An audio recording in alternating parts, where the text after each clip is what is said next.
Greetings, Star Warriors.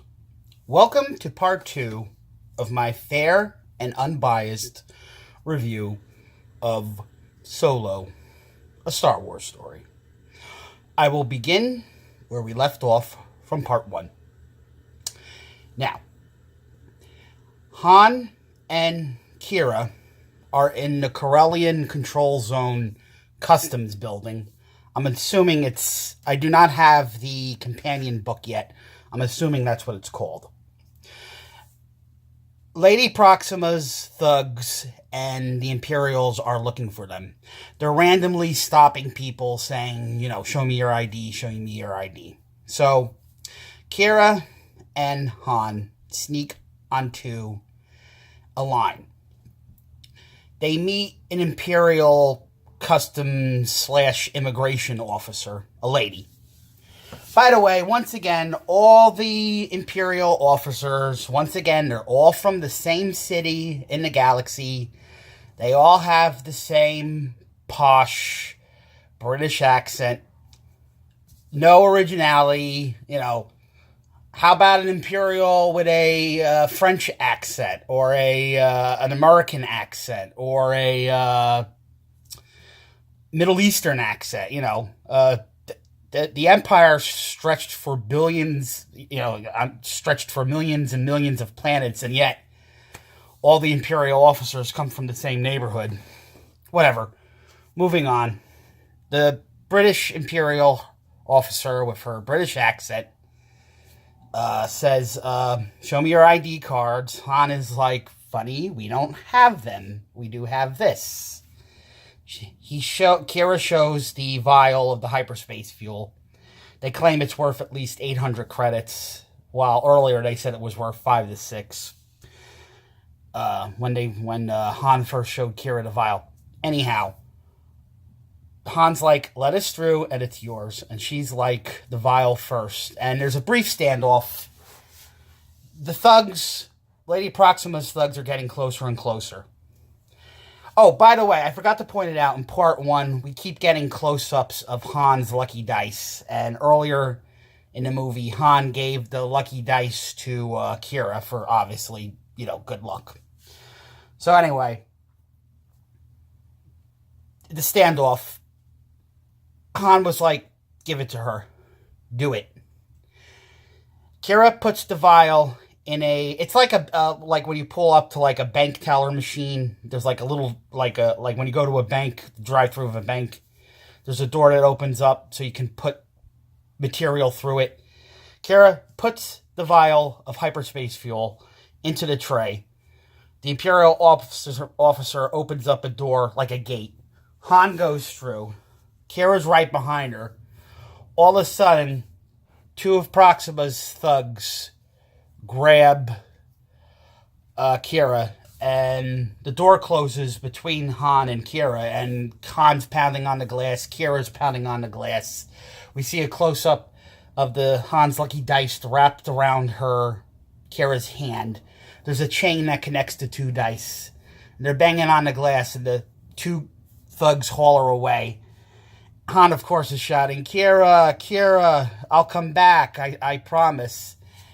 And the hounds, they approach the glass. An Imperial stormtrooper says one of the suspects has gotten through. So Han runs away from the gate, starts mingling with the crowd, trying to lay low. Stormtroopers are, once again, randomly searching people, detaining people, looking for Han. Han is hiding behind some cargo bins. And, of course, he's nervous and scared looking. Some people are like, oh, Han would never look this nervous, this scared. Not defending the movie, but you gotta remember, he's around 20 at this age. So he's still a young kid. So he sees a recruitment ad for the Empire. And, Han was running out of options, so he gets online.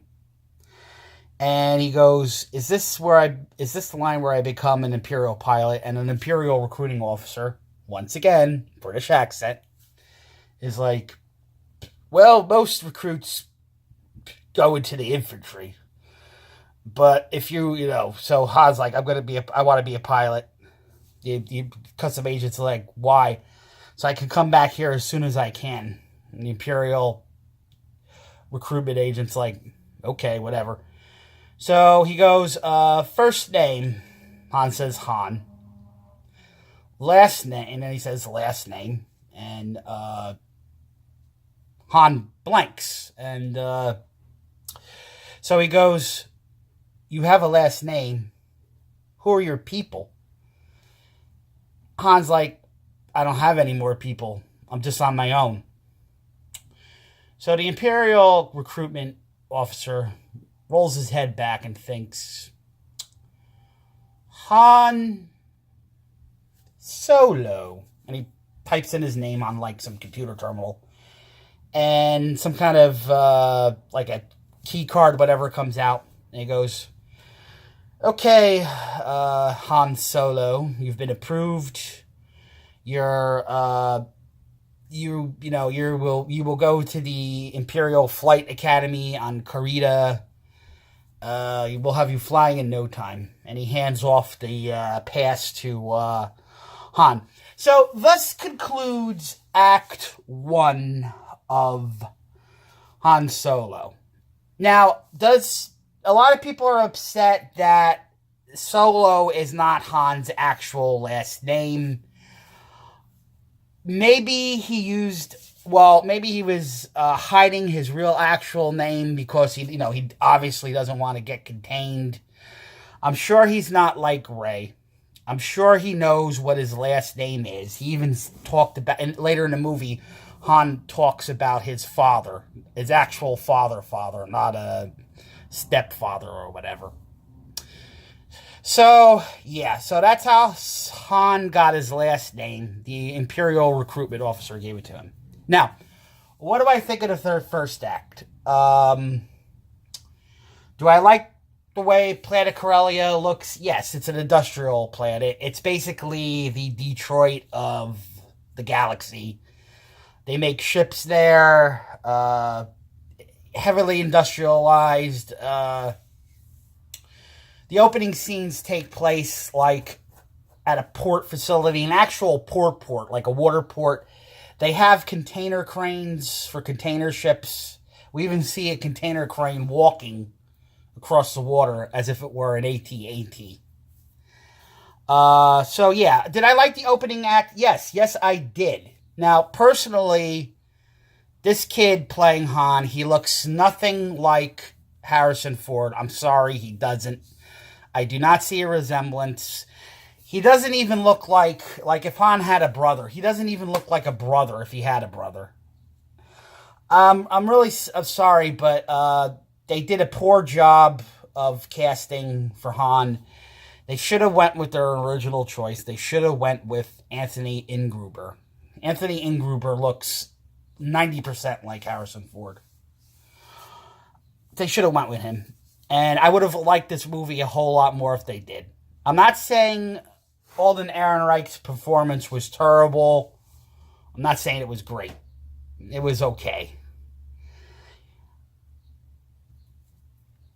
Kira, played by, what's her name? The chick from Game of Thrones.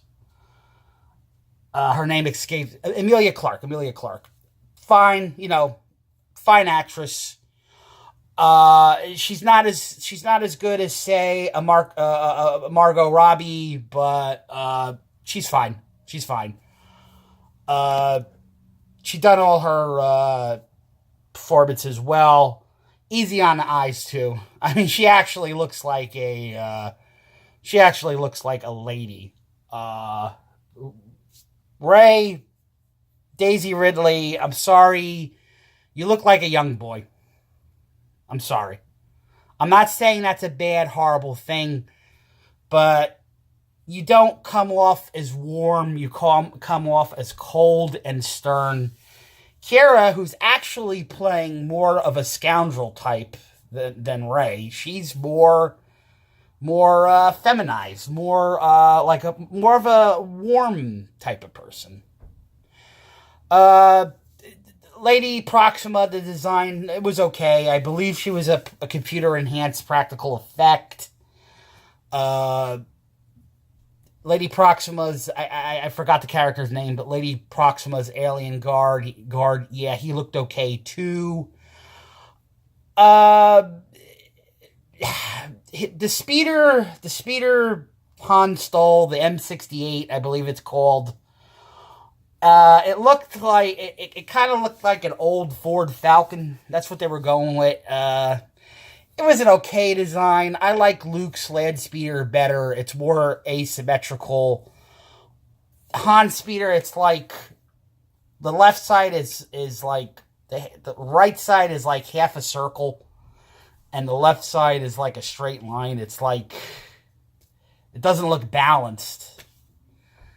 It's an okay design. Maybe the left side maybe was in an accident or something and it got chopped off. An earlier accident before Han stole it. I don't know. Yeah. Corellia was dark and gritty. It was okay. The customs facility looked like something you would see from Blade Runner. Definitely.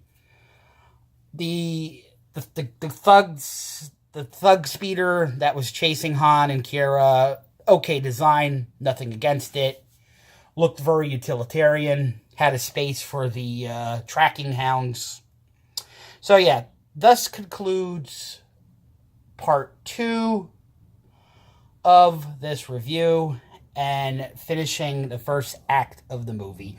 The second act shows Han in the Imperial military, which was a better act.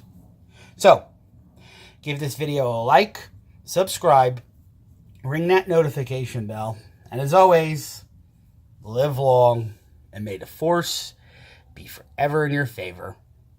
Part 3 coming soon. This is Mr. Pete of the Mr. Pete channel.